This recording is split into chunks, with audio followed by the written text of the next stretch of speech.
everyone. Welcome back to Astrology Today with Jeff Harman. Happy New Year. May we all stay safe, healthy, focused, and positive. Today, Jeff is going into his 2024 astrological forecast. Very exciting, very important. He's also, of course, going to touch on current events and hot topics. So without further ado, let's get started, Jeff. Take it away. All right. Thanks for that. So it's another new year. Isn't it funny how fast these years go by? I mean, my God, you blink and another year goes by. And here we are at the beginning of 2024. And, you know, it's interesting. It's a Gregorian calendar. The Gregorian calendar was actually put in, I think it's February 24th of 1582. Prior to that, it was the Julian calendar. They had a lot of problems with the Julian calendar because they knew it was like, 10 or 11 days off and everything was all screwed up with the leap years. But what's cool is they got that worked out now with at least the leap years. And of course, we've heard throughout history all different kinds of references to calendars. And this brings us to time, because we always, every year, look at time, don't we? Another year goes by. Well, it's interesting about this whole element of time. Is time real? Well, yes, of course it's real. We all, get up every morning, we see the sunrise, we see it come, late, set, and all that. But time is really an astronomical construct. Is it really a reality? In my opinion, no. It certainly is in these meat suits called bodies, and it certainly is when we look at the evolution of our lives and genetics, and we grow old and everything else. But in terms of spirit and souls, I don't believe there is any time. Time is a human, or you could say earth-based construct. And what's interesting about that is we're moving into this new time of a new year. And I always like to bring that up because it makes us step back and kind of look at what is time, and that's kind of a cool thing to look at. And by the way, speaking of time, we've also got something coming up here on the first of the year. Mercury stations and goes direct. It's kind of unique. Oftentimes it never does that. This is a unique one. I'm sure it has in the past. I haven't looked when, but Mercury going direct on the new year is a big deal. That's actually kind of good. I saw a lot of accidents lately. Today I was on the freeway. I literally saw two cars, one flipped over, another one on its side, and a couple other cars spun out on the side of the road on the 405. And I thought, okay, Mercury's getting ready to go direct. And then I go down the 405 just past the Getty Museum, and this cop's weaving back and forth, slowing us all down. And I wonder, what's he up to? So I'm on a motorcycle. I go up to the front and I see, oh my God, another cop's out there dragging the cap of a pickup truck out of the middle of the road. So, welcome to Mercury retrograde, right? And the other thing I like is that Jupiter is stationing and going direct tonight on the 30th, because we're shooting this on the 30th. And what's interesting about that is Jupiter goes retrograde just about 4 to 6 months out of the year. It's a little over 5 months. And it does it every year. And Jupiter just happens to be going direct right and starting to catch up speed right as the first of the year kicks in. So that's a couple of good omens. What might it mean? Well, it might mean more disclosure of more hidden things coming out, more truth coming out, because Jupiter is the ruler of truth and Mercury is the information planet. So there's a couple of good things. And speaking of which, we certainly have seen what's been going on in the news. Crazy, crazy stuff as usual. We got the war deepening in the Middle East. Ukraine and Russia are still going at it. And of course, we got all kinds of dissension going on here in the media and everywhere else with the Biden and Trump thing that are all heating up for the election. And of course, 2024 is going to be a huge year, not only because of the election, but because of what I've been mentioning. The United States is going through a sidereal Pluto return. Now, you might say, what does that mean? Well, Pluto takes somewhere between 240 something years and 250 years to go around the solar system. And this is a big deal because if we use the signing of the Declaration of Independence, that is always considered the beginning of the United States. It's when they declared it and said, that's it, we're cutting our ties and we're going to war, right? So that has always been used. I use the Sibley chart, which is, of course, based on July 4th, 1776 at about 5:10 p.m. I know a lot of us astrologers use different reference points, but I found that one to be pretty doggone accurate. And any way we cut this, no matter which chart you're going to use, it's going to be a Pluto return this year. What might that mean? Well, Pluto is always the planet of transformation, destruction, and total change. This is, again, the butterfly coming out of the cocoon or the phoenix rising out of the ashes. To give you a little idea what this one's about, the Roman Empire divided on a Pluto return. And the second Pluto return destroyed the empire. So the United States is clearly at a place that is extremely, extremely transformational. And I think it's pretty safe to say, take a look at what's been happening. We've just taken accounting what's been happening for the last 2 years or 3 years since COVID. Pretty dramatic. We've seen the oil industries been shut down, the energies just constantly being shut down. Further, we're seeing the borders flooded in unprecedented numbers. I was mentioning the United States had a primary directed or solar arc directed Mars over the USA moon. And look at what's happening. We've seen more trouble and dissension coming across the borders, more drug infiltration. Crime is again on the rise. Even the Democratic governors and mayors are going, whoa, wait a minute, this is getting too insane. So, and clearly this is by design. I mean, we know, Biden can't find his way in and out of a room. So he isn't directing this. Someone else is. And again, I have to go back to George. He's right. Forget the politicians, you have owners. And this is clearly a direct attempt to not only destroy America, but I think many other of the European sovereign nations too are under heavy attack. Look at what's happening around the globe. I talk to people from different countries. So this is a really roller coaster ride, powerful year. And, again, the United States is kind of the linchpin for freedom and democracy. And not that other countries don't have it, but I think this is the one with the Constitution and the Bill of Rights that is by far the most important. The United States also has a Neptune opposition Neptunus completing right on about February 3rd this year. 2024 coming right up. Very, very powerful. Neptune opposition Neptune is always subterfuge, confusion. It's the blending of spirituality and sometimes disillusionment. If you look at the glyph of Neptune, it's the crescent of the moon bent upwards over the cross. Very, very powerful for spiritual. I think it's the portal between the so-called astral subconscious mind, or you could say subconscious worlds, into our perception of reality. And when Neptune makes a 180-degree opposition, clearly things are not being communicated in forthright ways. And we're certainly seeing a lot of that in what's been happening over the last few years, particularly over the last couple of years, been extremely powerful. So we've got that coming in. The 3 times that Pluto will hit the United States, Pluto is going to start February 21st. Then it comes back again July 16th. And the final hurrah is going to be, interestingly enough, almost exactly on January 1st of next year, right at the end of the year of 2024. So what does this all mean in plain English? Well, I can tell you this is one heck of a year, folks, like we ain't never seen on the freedom and democracy and our rights. And look at the reality of it. Even if you don't believe in astrology, look at what's happening. I'm talking to parents who are literally afraid to have their children at school because they're going to get, hormone pills shoved down their throat, or they'll be speaking about them to consider changing genders. And some of this stuff is life-changing. It's virtual insanity.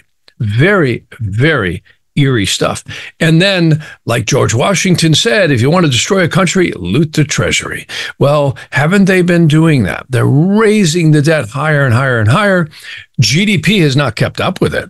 And then you've got the Fed raising interest rates at the very same time that we're truly in a recession. Even though the mind control news will not tell us we are, We are. We're in a recession. You cannot raise the cost of goods by shutting down the plentiful supplies of energy and then not expect the economy to have convulsions. And then when the middle class needs more money, they can't get it readily. They can, but it's at a high interest rate, and it really subdues people wanting to pursue entrepreneurial pursuits in businesses. And worse yet, if you open a business, you got crime that is rampant everywhere. And the criminals are so emboldened because they get out a jail-free card. They don't even have to go to jail half the times. Cash-free bail. Get out of here. Go do it again. So we're seeing some dangerous stuff. Also, I might mention here that I cast an interrogation chart. Interrogation, again, as people know, well, a lot of astrologers call horary. I like interrogation.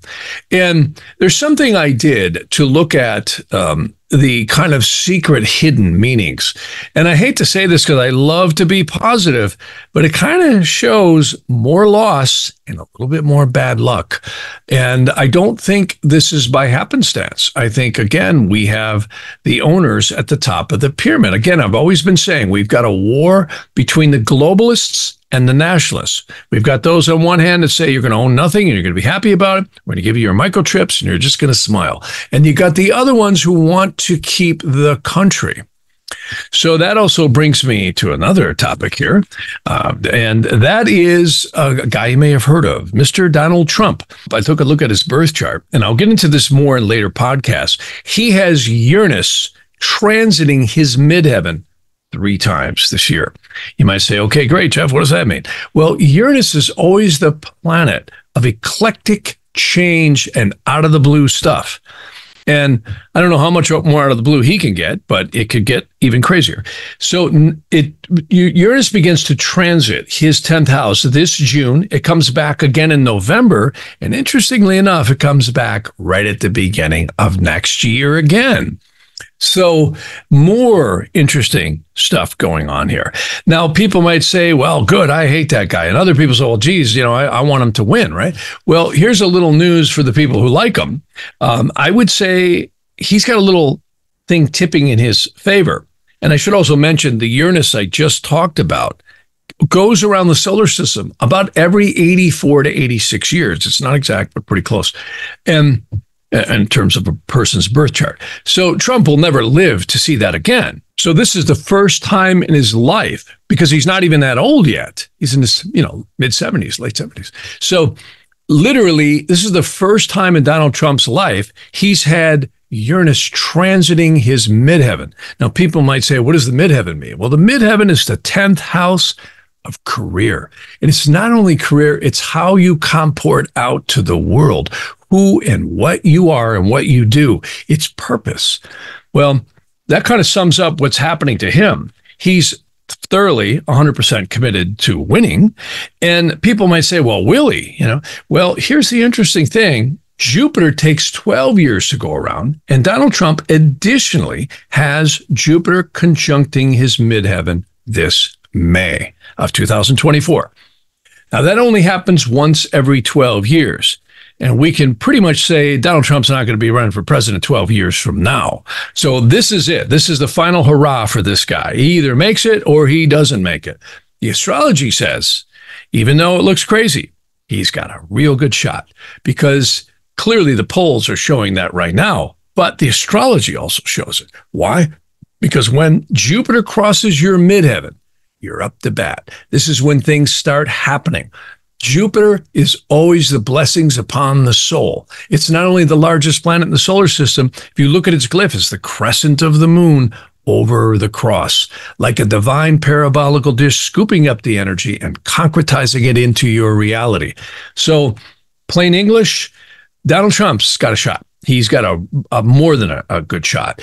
And even though all the cards are stacked against him legally and they're trying to take him off of ballots and this and that and what have you, whether you like Trump or hate Trump, the astrology shows he's got a real good shot. They're going to try and take him out, though. I can tell you that. And I'll be surprised if he doesn't get an assassination attempt. I've heard he's had many already.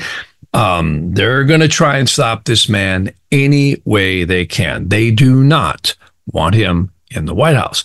And my take is if Donald Trump gets in the White House, we're probably going to see the nationalists have won at the top of the pyramid, because this is a lot bigger than any presidential candidate. What we've got going on, especially with Pluto returns on a nation, this is way bigger than just a couple of candidates or a handful of them going against each other. And ultimately, it comes down to two. But I would say Biden, I mean, this guy's on life support. I mean, I astrologically, I'm surprised he's still in office. And of course, we see the mounting evidence, arrayed and coming at him. Of course, he's got the entire government behind him, the Justice Department, FBI, etc. But his astrology, again, I would say the only difference between Biden and the Titanic is the Titanic had some good music when it went down. I just don't see he's going to be able to run. And they're going to have to pull a candidate out of the hat. Now, we've heard many different people in the running, but I just don't see him being able to do it. And again, Newsom, I don't think would win, but they may just dust him off. A lot of people have been talking about Michelle Obama. I don't see that one. I really don't know. I know a lot of people are saying, oh, Michelle Obama. I'm not seeing that one. I think either another candidate's going to run in, or we're going to see Newsom be run, because they haven't got anybody else, in my opinion, that's going to come along. Now, we are a long ways from the actual caucuses and all that. But interesting stuff. We're going to be talking a lot more about that, because I don't want to get definitive right now. We'll see who shows up on the radar screen. But that's some interesting stuff about Trump. The astrology shows. And by the way, in 2020, he had Uranus crossing his ascendant for the first time ever in his life when that whole election fiasco happened in 2020. That was a primary directed Uranus crossing his ascendant. He also won the presidency in 2016 when the sun crossed his ascendant. I think I was one of the only astrologers out there who said he's going to win because he had the primary directed sun. These are once in a lifetime aspects. And now he's got the once in a lifetime Uranus crossing his midheaven. This is going to get crazy, folks. And he's got Jupiter joining him. That's lucky. And he's also got some really lucky energies coming in 2025. So if they don't kill him with this Uranus crossing his midheaven, he's got a pretty high probability of taking the torch and making it happen. So that's some interesting stuff on that. The other thing I want to talk about real briefly here is we have some kind of dangerous elements coming in. I just want to kind of do a recap here on 2024. The big one is we're going to have a Mars-Saturn conjunction. And that actually happens about April 10th of 2024. And that one, very, very powerful. Mars and Saturn conjunctions, they happen about every 2 years. They're dangerous. And with all the stuff we got brewing in the Middle East, and of course, China rattling sabers. I was just on the phone with somebody last night who lives in Taiwan. It was Camille, her brother, my wife's brother. And interesting stuff, because he's telling me about all the flights he's hearing come over and the military maneuvers and a lot of stuff going on. So China's rattling sabers as well. And we got Mars and Saturn conjoining this April. Also in the Vedic astrology, we have Mars going to, in April, join the moon's north node. So that intensifies things. When you have Mars, Saturn, and the north node all joining up together, that's a little dicey. So we could see things really heating up this April. And that's diversionary tactics that I think always during election year are used to blur the lines. Anyways, we'll see what happens on that one. The big one I've been talking about a lot is this summer. We have primary directed Saturn on the United States, Mars. Now, you don't need to know much about astrology to know that Mars and Saturn combined can definitely equal war or violence or extremely intense things. So I want to be positive because, but I also want to be accurate and honest. This is a year that is a roller coaster ride. And I mean, it's pretty doggone intense. And hang on to your hats, folks, because this one is the one I would say is really going to be powerful on the outcome of the United States. And I think it's been by design. They're looting the Treasury, raising the interest rates. They're shutting down its lifeblood, its power to generate energies.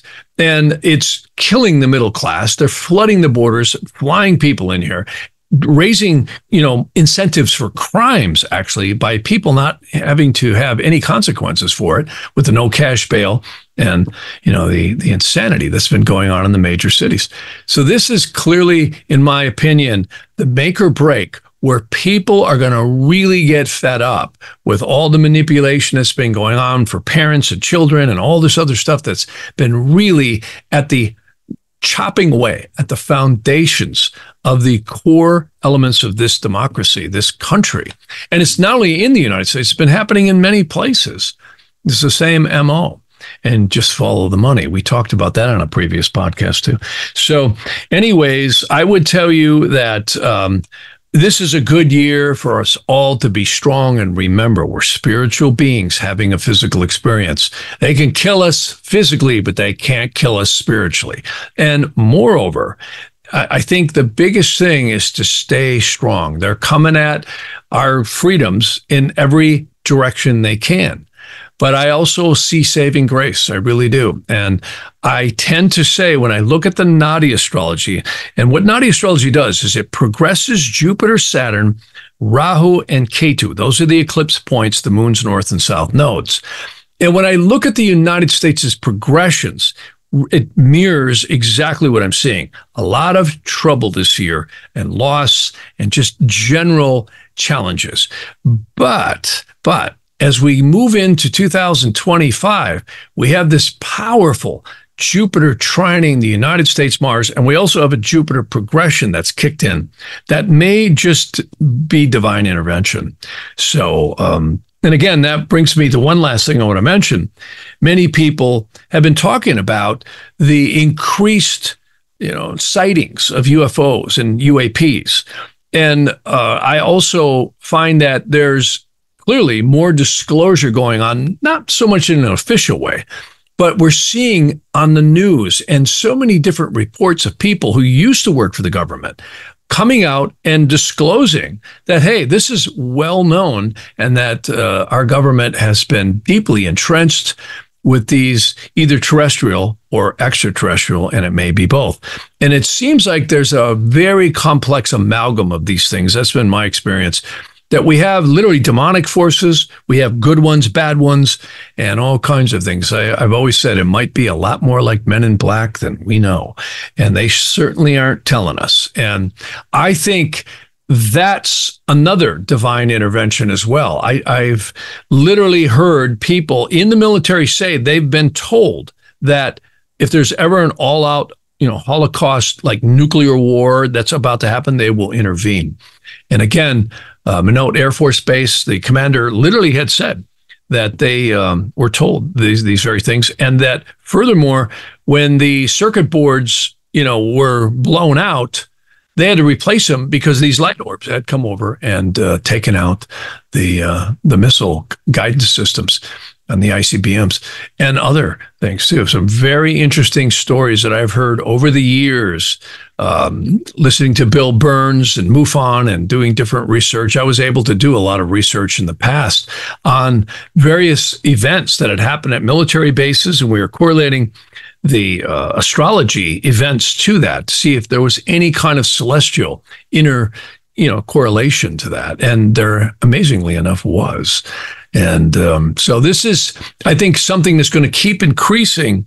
And again, the earth is a very divine place. I'm with George Carlin. The earth is a big dog and we're the fleas. And I'm more worried about us than the earth. The earth will always come back. It's a living, literally breathing, divine vessel where I think spirit manifests. Certainly one place. I think there's many, many like it. And it's an exciting time to be alive. We see AI now. Everybody and his brother's talking AI. It's all you hear since 2020. And yet computers have been around for years. But now, since that really high-tech era began right on the winter solstice of 2020. We have been on an escalation and will continue on an escalation that is going to be mind-boggling. We're going to see AI and technologies come in that are going to blow our hair back. And I think we're in a convulsion phase right now. I think the United States is really a key player in this in the world. And it's going to be very interesting to see what 2024 brings. The astrology says roller coaster ride, a lot of intense stuff that's going to be releasing in April, again in the fall. And again, the election's going to be another roller coaster ride. So many blessings to you all. That's my basic predictions. I'll be talking on a lot of other shows about that. Stay tuned. We'll be talking a lot more about a lot of other things as we come up in future podcasts. And Happy New Year. Wow. Wow. Well, thank you, Jeff. Thank you so much for this. And thank you all for joining us. Once again, have a happy, safe, healthy New Year. And wanted to let you know that you can catch us on Spotify now. So if YouTube isn't that convenient, you can always listen to us on Spotify when you're on the go. We're at Astrology Today with Jeff Harman. So I hope you can